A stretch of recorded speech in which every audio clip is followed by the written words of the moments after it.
Hi, I'm Melissa Clark from the dining section.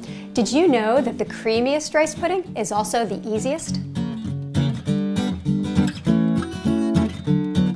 In chasing the very best rice pudding, for years I made them really elaborately. I'd add egg yolks, I'd cook them in a water bath, but then I discovered that simplest is best. You just cook your rice in milk, sugar, and some flavorings, and that's it. The starch in the rice thickens the milk. So, into a pot, I'm going to mix whole milk, regular old rice, you can use long grain or medium grain, some light brown sugar, or you could use granulated sugar is fine too, a little bit of cream, and salt.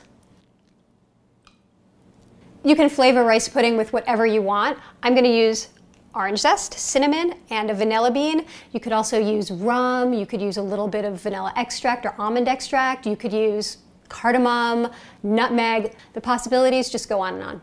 The easiest way to do the orange zest is to just take a vegetable peeler and then just run it down the length of your orange. And that's it. That's all you need.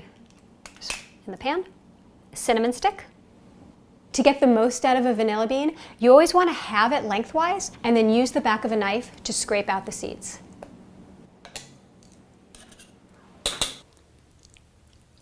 Now I'm just going to simmer this on the stove for 30 to 40 minutes until the rice is tender and the milk starts to thicken.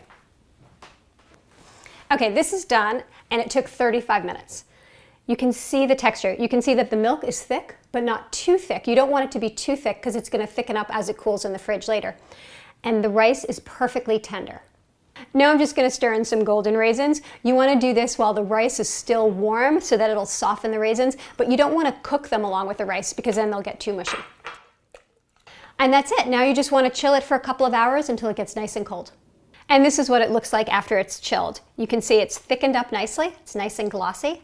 Now this pudding doesn't need to be any creamier than it already is, but I'm going to add a little bit of creme fraiche to the top anyway because I like the tart flavor next to the sweet rice pudding. Just a small dollop.